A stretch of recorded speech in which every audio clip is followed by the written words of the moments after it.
Hello students, अगर आपको इस चैप्टर की और ज्यादा प्रैक्टिस करनी है तो मैंने लिंक डिस्क्रिप्शन में दे रखी है, आप उनको चेक कर सकते हो और बहुत अच्छे से आप इस चैप्टर की प्रैक्टिस कर सकते हो। अब ये देखो आपका एनसीईआरटी बेस्ड क्वेश्चन है, prove that √2 is an irrational number. तो इसका पूरा प्रोसेस आपको पता होना चाहिए, ठीक है, कहीं ना कहीं याद होना चाहिए, ठीक है।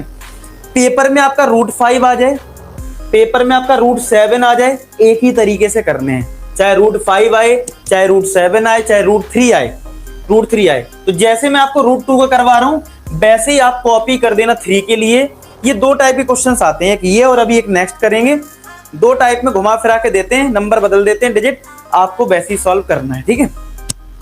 तो अगर इसको आपको करना है इर्रेशनल नंबर, तो ऐसे क्वेश्चंस की सबसे मेन स्टेप है कि आपको इसका उल्टा लेना है, यानी कि इसको रैशनल नंबर ले लेना है।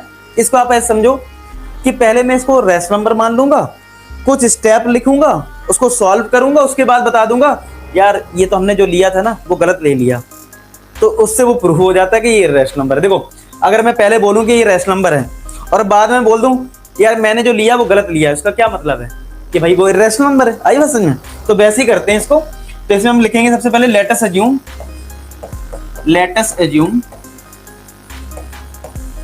That √2 is a rational number.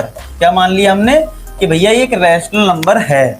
अब आप बताओ अगर ये रैशनल नंबर है तो क्या √2 को हम P/Q लिख सकते हैं? भाई अगर कोई नंबर रैशनल नंबर है, अगर मैं मान रहा हूं अगर रैशनल नंबर है तो ये तो हमें बचपन से सिखाया गया है कि रैशनल नंबर है तो वो P/Q फॉर्मेट में होता है।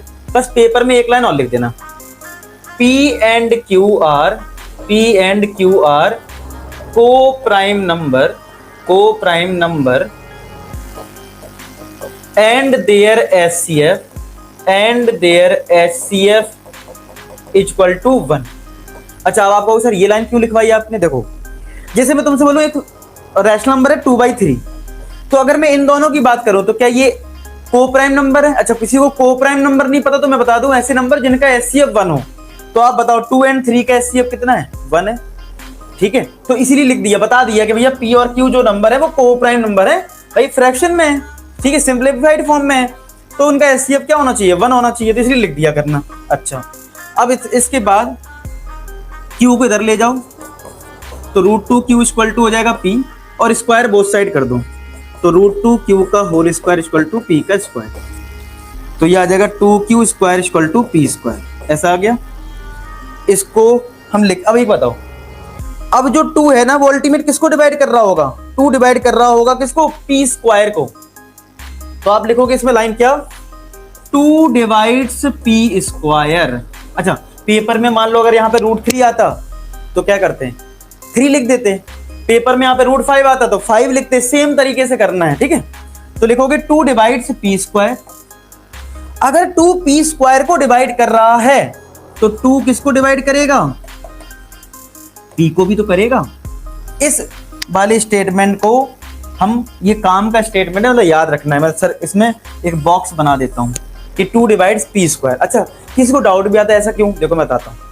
अगर 2 P स्क्वायर को डिवाइड कर रहा है, मान लो हमारा P स्क्वायर की वैल्यू है 8 फॉर एग्जाम्पल, मैं एग्जाम्पल के लिए मान लेता हूं 8 है, तो 2 ने 8 को डिवाइड करा 4 आया, ठीक है।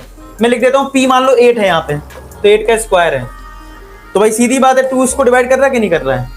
क्योंकि 8 का स्क्वायर होता है 64, तो 32 यानी डिवाइड हो रहा है। और अगर मैं P की भी बात करूं तो P भी तो डिवाइड कर रहा है, P को भी तो डिवाइड कर रहा है ना, 8 को भी तो डिवाइड कर रहा है, ठीक है। अच्छा किसी को माइंड में ये आएगा P हम मान लो 5 ले लें, 5 का स्क्वायर अपॉन 2, मतलब P 5 लिया तो अब ये 2 डिवाइड नहीं कर पाएगा, फ्रैक्शन में आ जाएगा। तो भाई देखो हमने ये बात पहली बता दी है कि हमारे P और Q कोई इंटीजर्स नंबर्स हैं, मतलब को प्राइम नंबर है जिनका HCF 1 है, नहीं इंटीजर्स कोई नंबर है, 2 है कोई 3 है। अगर ये इंटीजर है और तुम इसको डिवाइड कर रहे हो और ये फ्रैक्शन में आ रहा है तो Q क्या हो जाएगा? Q फिर इंटीजर नहीं बचेगा।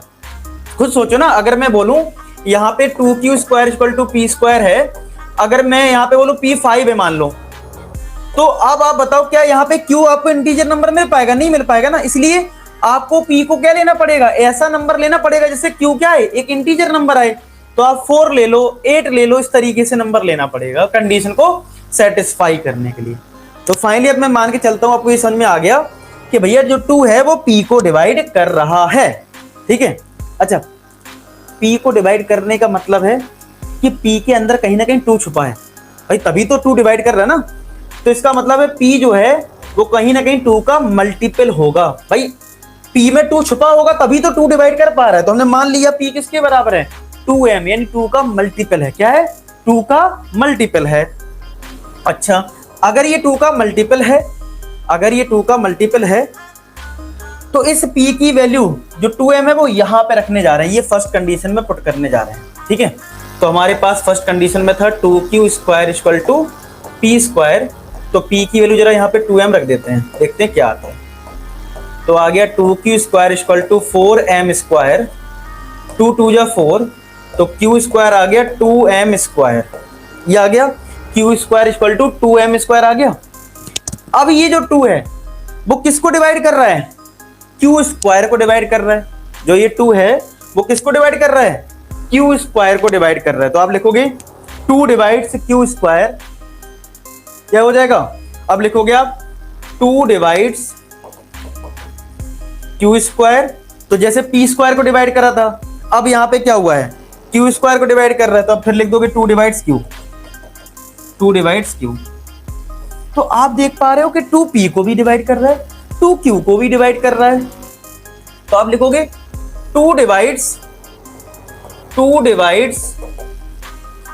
p एंड q बोथ, दोनों को डिवाइड कर रहा है भाई, यही तो मतलब हुआ यार। अगर दोनों को डिवाइड कर रहा है, एक मिनट अब मैं इसको थोड़ा सा इसमें ले लेता हूं। अब देखो, अगर 2 एंड q की अगर मैं बात करूं कि अगर ये दोनों को डिवाइड कर रहा है, अगर 2 जो है वो दोनों को डिवाइड कर रहा है, तो मैं कह सकता हूं ना कि भाई HCF कितना होना चाहिए, कितना हो जाएगा HCF, क्या 2 हो जाएगा HCF, बताओ बताओ HCF 2 होगा कि नहीं होगा, आप लोग बताइए, खुद से सोच के देखो, क्या HCF 2 होगा, बताओ। कि भाई सीधी सी बात है, अगर कोई एक पर्टिकुलर नंबर 2 नंबर को डिवाइड कर रहा है तो वो HCF ही तो होता है, तो HCF 2 हुआ। लेकिन हमें कितना HCF पता है इसका, 1 है। बट वी नो दैट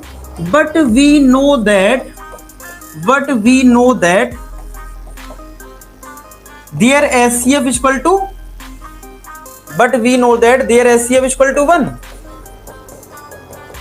अच्छा, हमने तो जो मेन कंडीशन ली थी रैशनल नंबर, उसके अकॉर्डिंग तो HCF 1 था, लेकिन यहां तो HCF 2 आ गया, यहां तो HCF 2 आ गया, और जबकि हमें पता है इनका HCF था कितना, 1, यानी कहीं ना कहीं दिक्कत हुई है। So there is a contradiction, contradiction का मतलब होता है मतभेद, हमारी बात में मतभेद हो गया है। So there is contradiction, so there is a contradiction, so there is a contradiction and our assumptions were wrong, and our assumption was wrong। यानी कि अगर contradiction यानी मतभेद है, इसका मतलब हमारी जो assumption है वो क्या है, wrong हो गई है, सीधी सी बात है। हमारी assumption क्या है, our assumption was wrong। अगर हमारी assumption wrong है, इसका मतलब है कि √2 जो हमने रैशनल नंबर बोला है वो अल्टीमेट क्या है, एक इर्रेशनल नंबर है। That implies √2 is an irrational number. क्या हो जाएगा, इर्रेशनल नंबर हो जाएगा, प्रूफ इस तरीके से। तो एक तो इस टाइप का क्वेश्चन हमारा आता है। तो आई होप आपको समझ में आ गया। अगर कुछ दिक्कत है फिर से आप देख सकते हो, कोई दिक्कत नहीं। यानी यहाँ पे ये करना होता है, HCF को चेंज करके लाना होता है, पहले HCF 1 होता है, बाद में कुछ और आता है और कॉन्ट्रडिक्शन हमारा हो जाता है। ठीक है, अगर आपका डाउट क्लियर हो गया तो आप लाइक करके और चैनल को सब्सक्राइब करके अपना सपोर्ट दिखा सकते हैं।